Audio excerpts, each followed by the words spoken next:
Amen. So, good morning po sa ating lahat. Dinig na po ako. Okay, salamat po sa mga sumagot. Nag-confirm. Salamat sa napaka-encouraging na intro, Pastor Ape. And good morning po sa inyong lahat na mga kababayan ko po sa Cavite. And kahit hindi po taga Cavite sa Pilipinas. So good morning po, Pastor Seni, Pastor Roy, yung mga area leaders natin, and sa lahat po ng mga kapatid. Nakikita ko po kayo, so salamat po sa presensya niyo po. Salamat sa media team na nag-set up ng aking support sa camera and sa audio. Amen. So ngayon po ay binabati ko po kayo ulit ng magandang umaga in behalf po ng aking family, although alas 4 po ng umaga po dito, and tulog na po yung karamihan sa kanila. So, pero samahan niyo po ako at pag-pray niyo po ako na hindi ako tamaan ng antok hanggang mamaya. Amen. Palakpan po natin ng Panginoon. Salamat po sa inyong presensya. Hallelujah. Praise the Lord. So, share ko lang po yung aking pong message. Okay po, salamat. So, umpisahan ko na po. So, tulad nga po ng ating pong sa tulong po ni Pauline kanina, tayo po ay binigyan na idea sa ating pong team, and ganun din kay Pastor Ape, which is actually we will study po yung mga names of God, and ngayon po ay ako po ay nabigyan ng pagkakataon to share po yung una, which is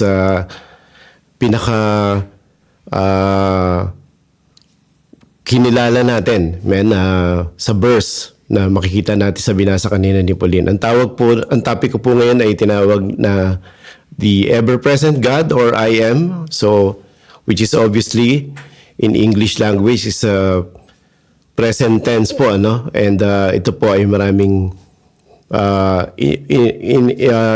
ini-imply sa atin. So, one of the ways na pinakilala ng Diyos yung sarili niya. Amen? So, and meron po akong pinakita dito, Yahweh, or in Hebrew, character, para po mas magkaroon tayo ng konting idea how they came up with this name. Amen? So, basahin po ulit natin, although binasa na po kanina ni Pauline. Umpisan po natin Exodus chapter 13 verses 13 to 15. Moses said to God, "Suppose I go to the Israelites and say to them, the God of your fathers has sent me to you, and they ask me, what is his name? Then what shall I tell them?" God said to Moses, "I am who I am. This is what you are to say to the Israelites, and I am has sent me to you." God also said to Moses, "Say to the Israelites, the Lord, the God of your fathers, the God of Abraham, the God of Isaac, and the God of Jacob has sent me to you. This is my name forever, the name you shall call me from generation to generations." Sa Tagalog, sinabi ni Moses, pupunta ako sa mga Israelita at sasabihin sa kanilang, ako'y sinugo ng Diyos ng aming ninuno. Ngunit ano po ang sasabihin ko kung tanong nila kung sino ang nagsugo sa akin? Sinabi ng Diyos, ako'y si ako nga. Sa Tagalog, no? Sabihin mo sa mga Israelita na sinugo ka ng Diyos na ang pangalan ay ako nga. Sabihin mo sa kanila na sinugo ka ni Yahweh ng Diyos ng iyong mga ninuno, ang Diyos ni na Abraham, Isaac at Jacob. At ito ang pangalang itatawag nila sa akin sa magpakailanman. So kung atin pong aralin ng buhay po ni Moses, ito po ay nabuhay po siya ng 120 years, at sakto po, no, ito ay divided into 3 sets of 40s. Kung siguro iba po sa atin dito ay na-observe na rin po yan, no? 40 years po siya sa Egypt. Nag-aral po siya doon, no? Pinalaki as prince. Alam po natin na napulot po siya ng anak po ni Pharaoh na prinsesa, and then he was raised until 40, and then by the time na 40,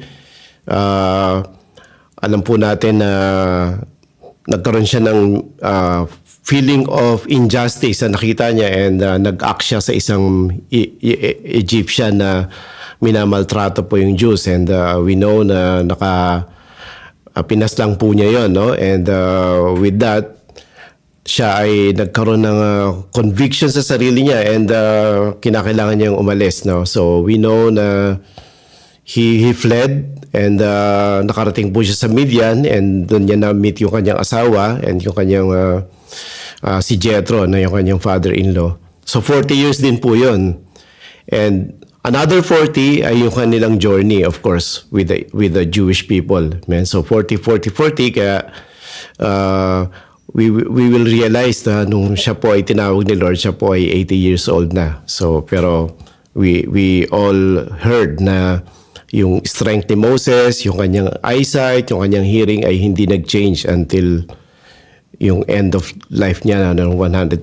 So isa sa mga mapapansin natin, kung lumaki po siya sa Egypt, hindi po niya necessarily kinikilala yung sarili niya as Hebrew. So although makikita natin sa heart niya, meron pa ring feeling na although pinalaki siya as Egyptian, pero yung kanyang sense, yung moral sense niya ay nakita natin, no?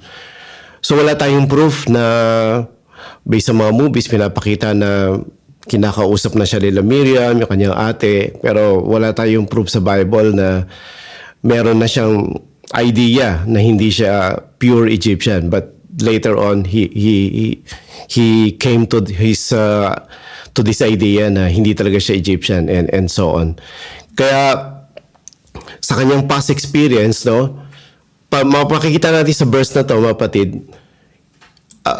for 400 years mula nung sila ay naging captive ng Egyptian, ang mga tao po ang mga Israelita ay hindi na po probably nakakarinig sa Diyos, obviously, no? So kumbaga nung mamatay si Joseph, alam natin na wala nang naging continuity. Amen? And maybe Moses, ito ay insight ko lamang po, no? Hindi niya na rin wala na rin siyang idea how God interferes with men. Kaya nung tinawag siya ng Diyos, obviously, nung siya ay, sabi sa Bible, no, nagpapastol, and na-catch yung attention niya nung minsan may isang puno na nagliliyab, what a way to call the attention of Moses. Kailangan magsiga ng Diyos ng isang something na extraordinary. So, napaka-handpick ni Moses kasi kahit nasa Midian siya, hindi pumili ang Diyos ng somebody inside from Egypt. Man, ando na no? So, kakailangan na lang makipag-usap sa pero, but somebody na maybe 100 miles away from or maybe more, no? Kung ang distance ng Israel to Egypt, bansa to bansa, no? So I mean yung time na yun, no? That's the point. Well, makikita natin na hindi necessarily ina-identify ni Moses yung sarili niya as Hebrew by that time. Kaya nung tinanong niya, kinausap siya ng Diyos. At this time, nagpakilala na yung Diyos and alisin niya yung kanyang sandals. Kung babalikan natin yung chapter 3, dahil holy ground yun, no? So something maybe was birthed sa heart ni Moses but not necessarily pure, no? Kaya sinabi niya, kung pupunta ako sa Israelita, hindi niya rin nila kilala ang Diyos. Sabi niya, ano ipapakilala ko? So obviously, sa isang taong Hebrew, definitely meron silang mga, of course, transfer ng mga parents, diba? So marirealize natin at this point, sa pure humanity ni Moses, I don't think he even knew the God of the Hebrews. Kaya nagpakilala si Lord, no? Tawagin mo lang ako, sasabihin mo ako nga. God didn't even identify himself as someone's name. Man, I am who I am. Actually, sa maraming translation po, no, kapatid, ay sinabi nga nila na nung time po sa mga translation, nalilito sila kasi yung ginamit daw po rito ay relative pronouns na iba-iba. Sometimes I am who I am, sometimes I am that I am. So, relative pronoun po ay kinoconnect nyo sa noun para ituro mo yung sarili mo or someone else. Anyway, sabi po dito, no, Before Moses, hindi nila tinatawag ang Diyos na directly. The Israelites called their God Elohim or El. It's a title, mga kapatid. Hindi siya pangalan. Title po siya. Tinawag nila yung Diyos in a way they want to based sa kanilang experience. So, tinawag nilang El Shaddai because God Almighty, and galing po yan sa root word na El, Eloah, Elohim. So, El is a generic term for God. Yun yung, generic meaning hindi siya necessarily pointing to God. It's because ng unang panahon, mga kapatid, maraming ang sinasamba ng mga tao. And God is just one sa kinukonsider nila. Pero kinukonsider nila pag tinawag nilang El, it's the highest rank. Pinakamataas. And then Eloah meaning attributed to power. And then Elohim is just a plural of Eloah. So pluralize. So at this time, mga kapatid, may idea na tayo that even Elohim, it points to the Trinity. It doesn't mean one. So pinagsama-sama yung power is the major designation for God, and then gusto nilang i-point na pag Elohim, it's actually the God himself of the highest order, no? Kasi yung El could be generic, but Elohim is strictly to God.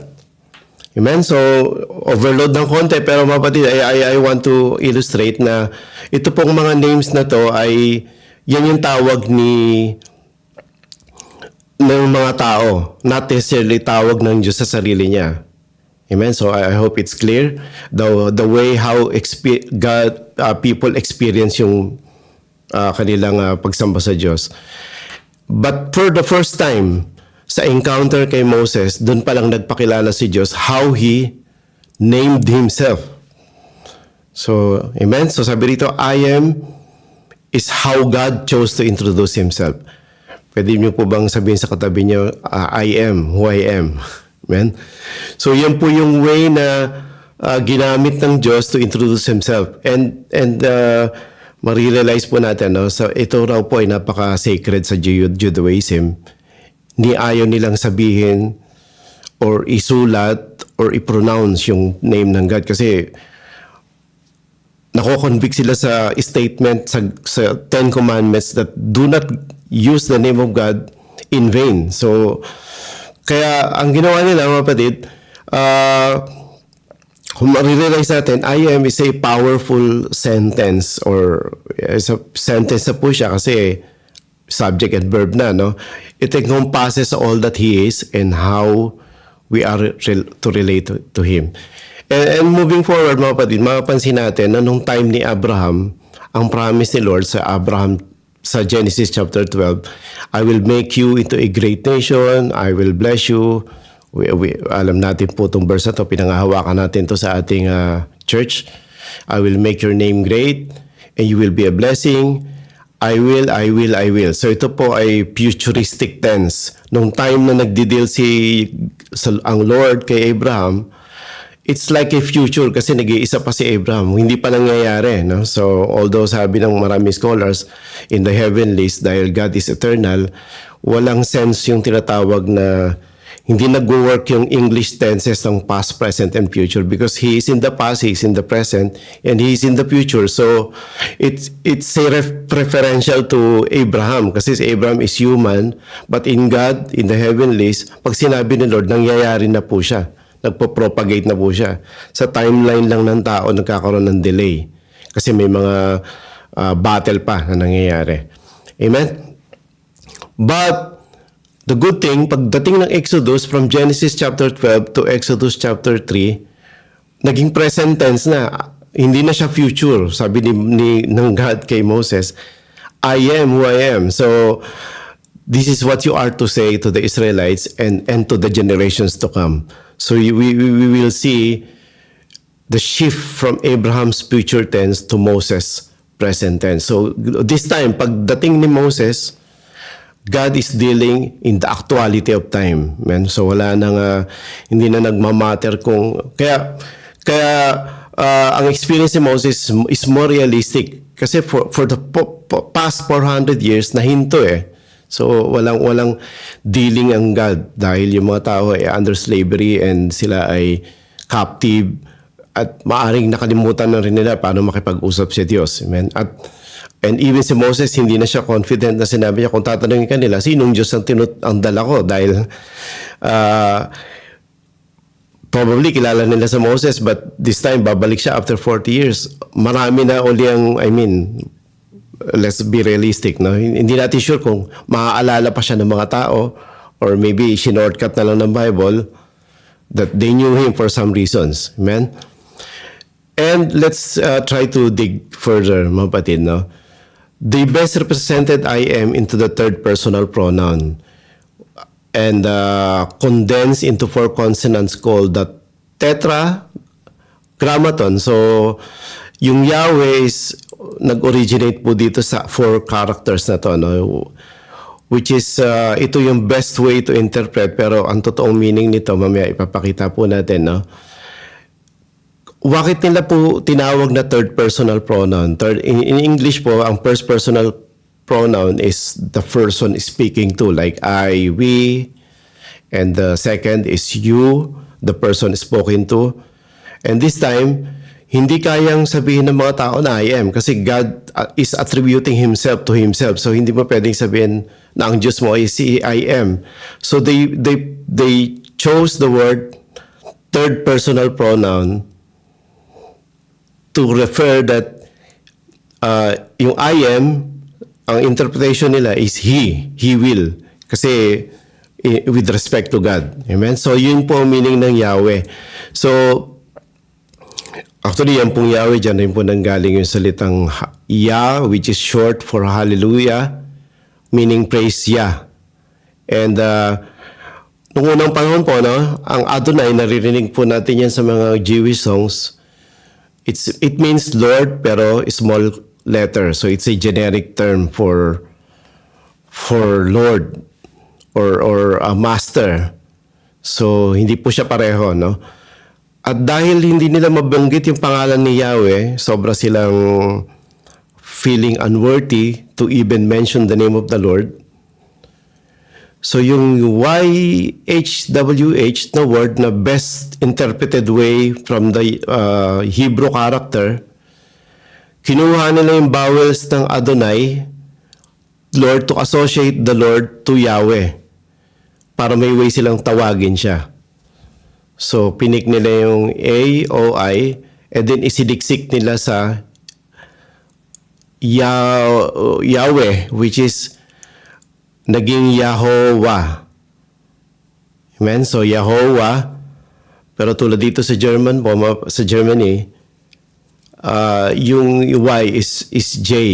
J character po yun dito. So, which is sa Latin daw po, no, wala silang character na Y.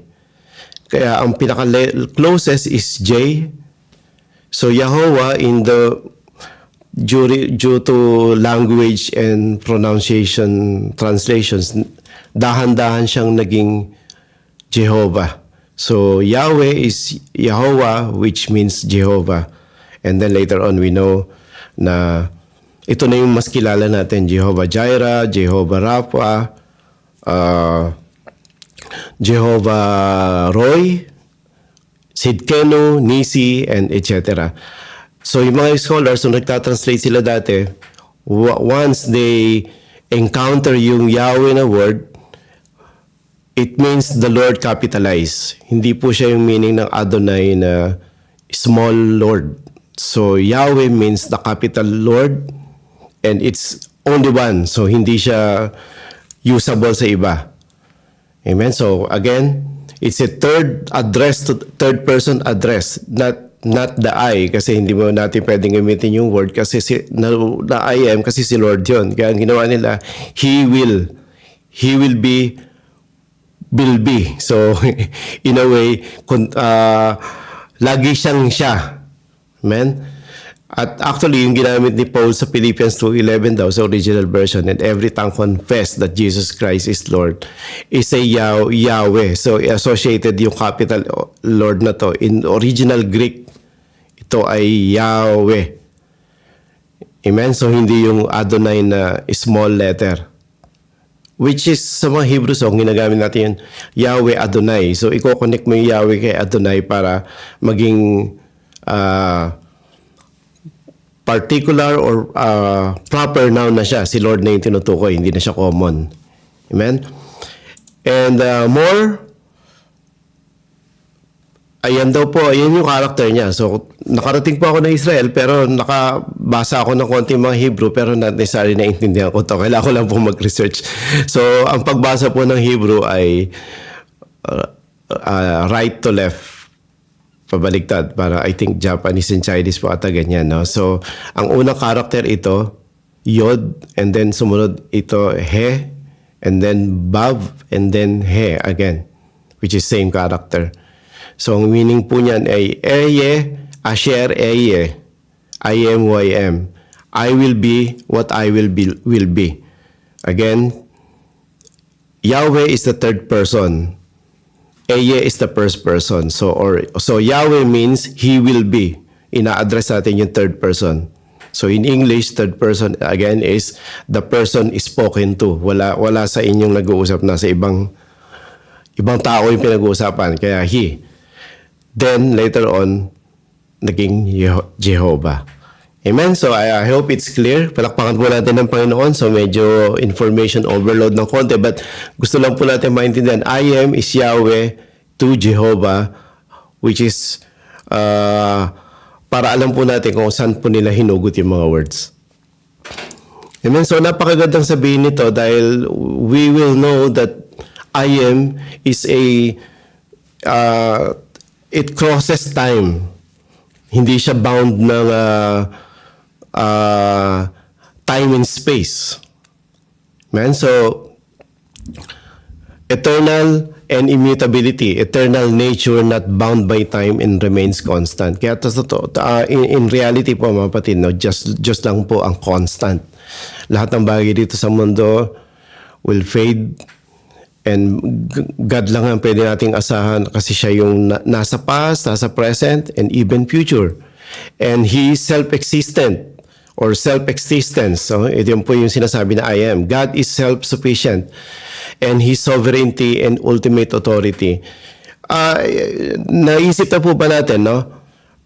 In physics, in reality, para magkaroon po ng fire dito sa mundo natin ay kailangan mo ng combustion, no? And kailangan mo may oxygen para magliyab, no? Otherwise, kaya sa mga nasusunugan, mga kapatid, ang tendency is kapusin ng hangin kasi kinoconsume niya yung oxygen, nauubos. And pag nawala na yung oxygen, nawala yung combustion, namamatay na yung fire daan-daan. But have you thought about the sun? Ang Diyos ay kinumpara sa sun na hindi kailangan ng external support ng sun to burn. Actually, hindi po siya nagbe-burn, no? Na clear fish fusion daw yun sa loob, na continuous, and hindi siya kailangan ng external supply. So God is like a sun, no? Self-sufficient, self-existent. Amen? So hindi niya kailangan ng external help.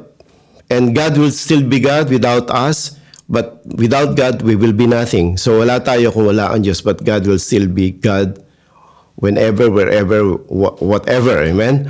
And it's pag sinabing I am, it also means presence and accessibility. Amen? Meaning, ang presence ng Diyos ay pwedeng makasama ng mga tao. Amen? So remember Emmanuel, the name of Jesus. The L at the end is still connected to the L referring to God. So yung kanina pinag-usapan natin. So Emmanuel, L, Eliona, LL. Anything that is associated with L corresponds to God. Amen? And it means that God is reliable. Amen?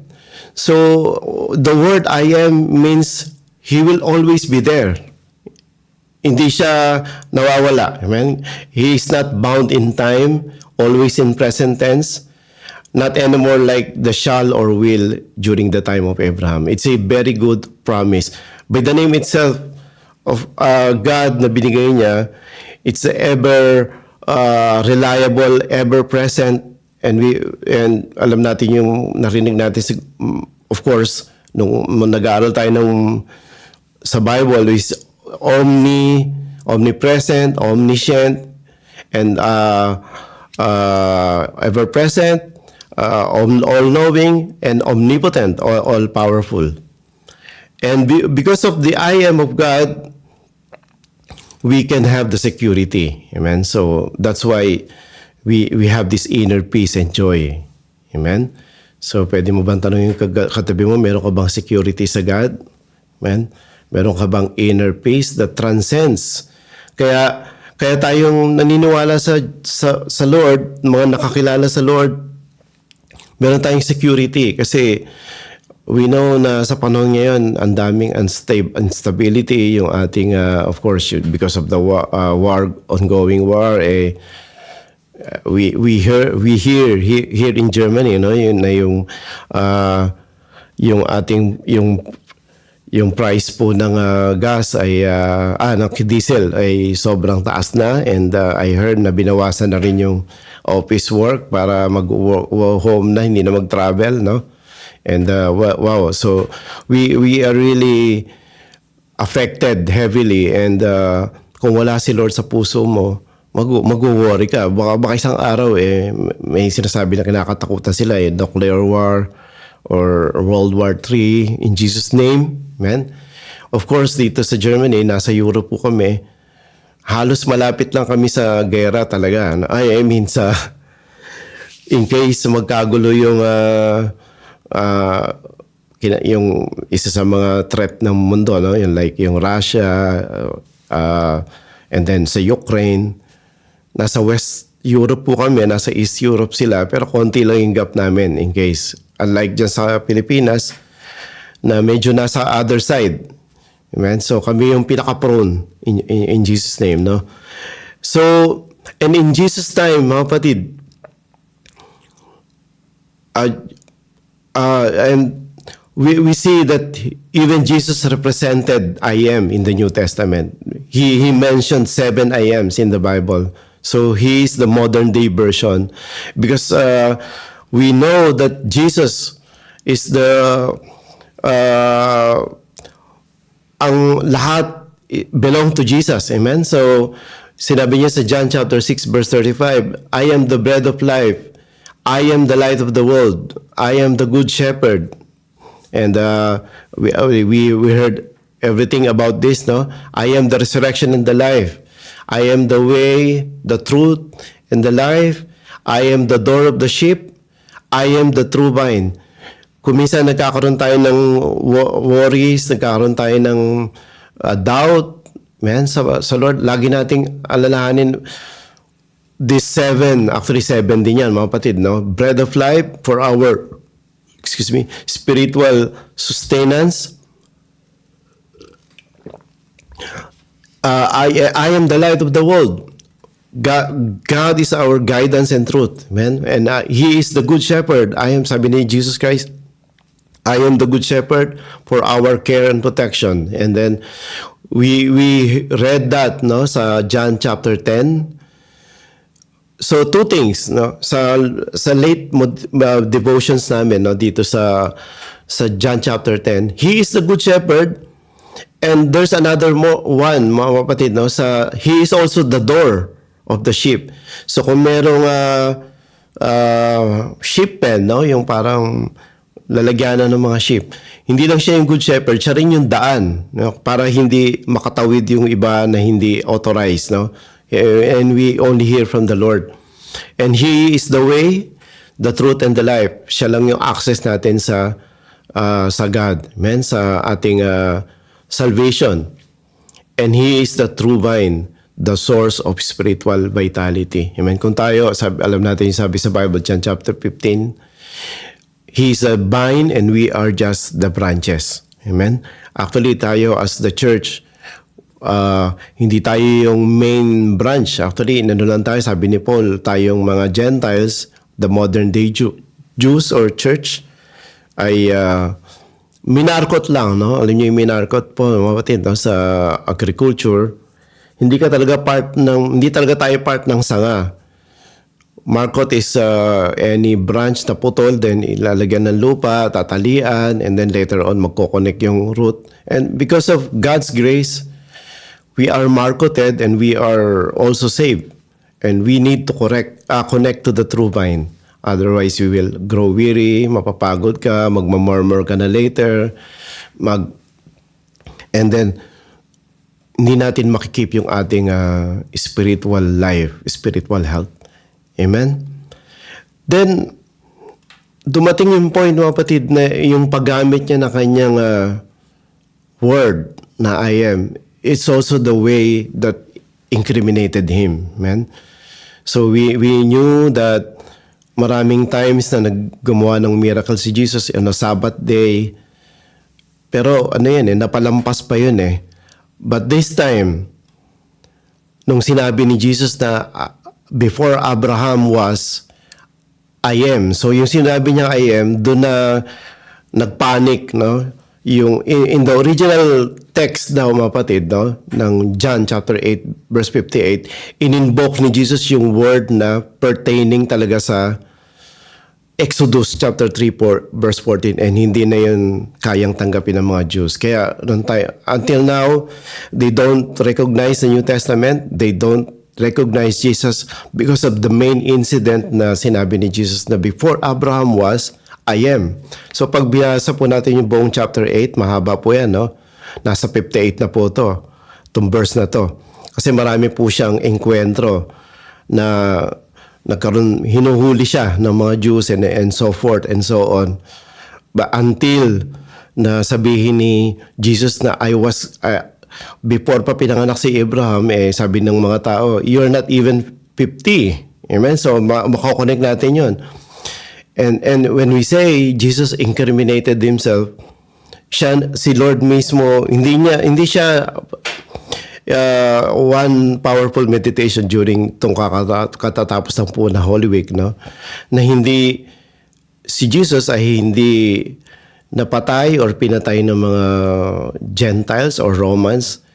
He gave His life, man. So without the voluntary submission of Lord, no one, hindi siya pwedeng malagutan ng hininga before unless he gave it in.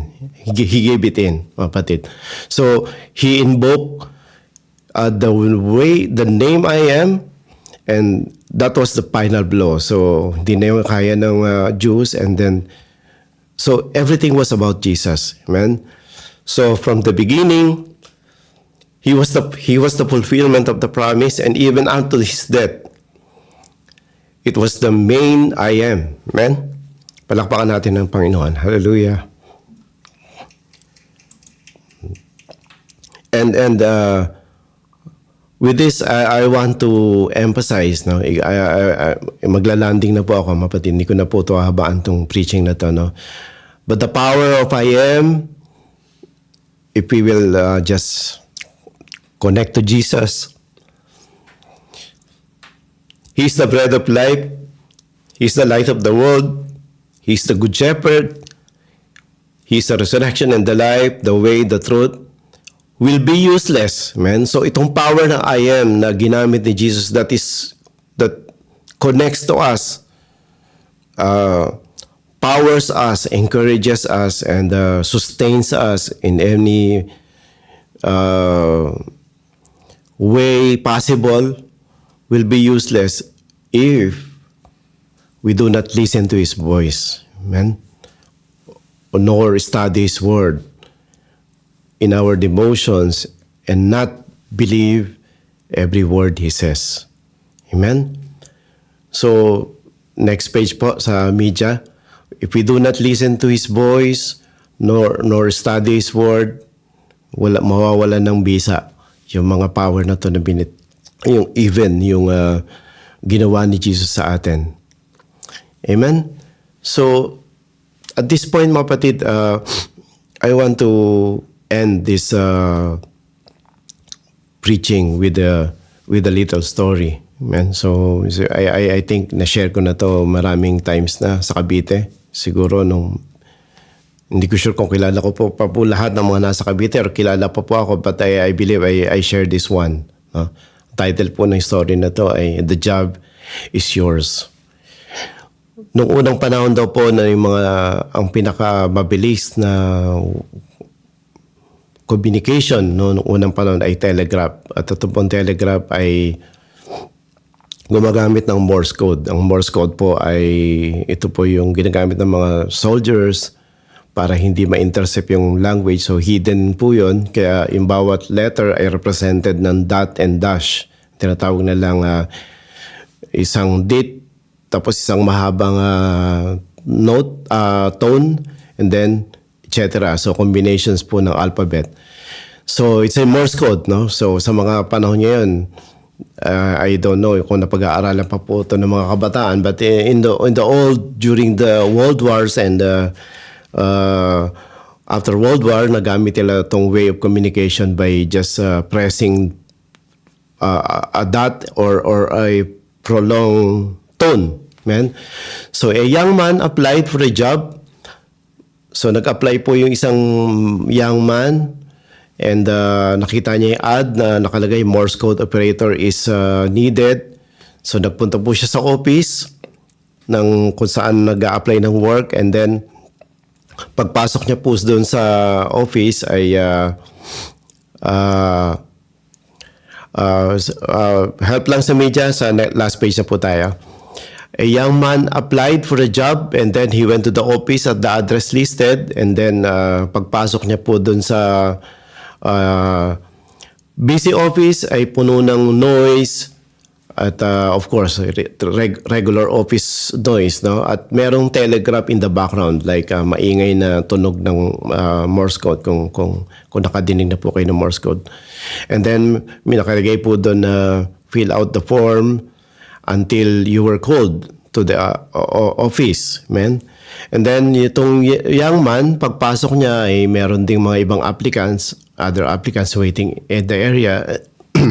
And then after few minutes, nag-fill out siya ng form, and then after few minutes, tumayo tong young man na to, and then pumasok sa isang room sa loob, man, and walk right in.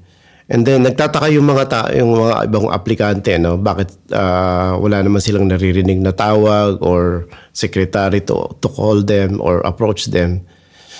And nag-assume sila na baka yung nag-a-apply na tong binata na to or young man ay na-disqualify or may pagkakamali sa form.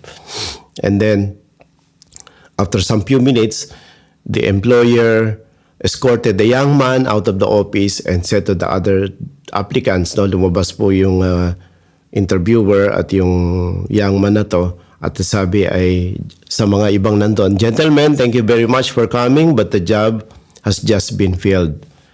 And dahil dito, sabi nila, tapos wala na interview, the other applicants began grumbling to each other. Sabi, ano nangyari? Wait a minute, we don't understand. Siya yung last na dumating, and hindi man lang kami na-interview, sabi nila. But he got the job. So that's not fair. The employer said, "I'm sorry, but the last several minutes while you've been sitting there, the telegraph has been ticking out the following message in Morse code." So sa background may tumutunog na Morse code. If you understand this message, then come right in. The job is yours. So obviously, none of them understood the message, but the young man did. So the job is his. So mapalit tayo, we are all like applicants in the presence of God. So only those who listen to the message get the blessing, get all the benefits of being a Christian. Many can profess, maraming pwedeng magpanggap, maraming pwedeng magsabi na kami born again, we are believer, we are old-timer, but only those who listen perfectly to what God says, like this young man who applied for the job and got the job, unlike the others who did not get the job dahil hindi naman talaga sila, they didn't understand the message. Amen? So tayo po ay manalangin. Lord, we thank you, Lord, sa opportunity that we know we can call you Abba Father, we can call you our God. Like the time when you introduce yourself to Moses, and then we can also call you. And in Jesus, we see that how you sustain, oh God, how you can supply all our needs, and how you invigorate, Lord, yung bawat isa amin to the greater heights, to the higher heights, Lord, to the deeper of the deepest. Okay, oh Lord. Lord, we thank you, Lord, for opportunity that we can learn and understand you, oh Lord, and you are the great I am. You mean, Lord, that we can always call on you. You will always be there. You will just one prayer away. And you can hear us, oh God, and deliver us sa aming mga tragedies and aming mga problem, oh Lord. And God, this morning, we repent kung meron kaming mga pagkukulang, Lord, kung meron kaming mga bagay, Lord, na hindi naging tama sa iyong harapan, Lord. Minsan, na-underestimate namin yung power mo, Lord. But today, Lord, we see that even Moses in a far away, distant land, Lord, can still be captured by your grace, can be salvaged by your grace, oh God. Lord, abutin mo yung bawat sa amin this morning, Lord. May this name of God, maybe we have heard this 100 times, Lord, or maybe since pagkabata pa kami narinig na namin tong pangalan mo na to, Lord, but maybe hindi namin nai-internalize how it meant with the Israelite people in the past, oh God. Let this be a rhema in our time today, Lord, that even though you mentioned this name to Moses, we can claim it for us, oh God. We can ascribe to you, Lord. We can come to you and be blessed by your power, oh Jesus. Hallelujah. Thank you, Lord. Hallelujah. Let us have a moment of silence, mga kapatid. Let us have a personal touch with the message of God. And as the worship team sings this song to remind us of the great power of God, the great I am. Hallelujah.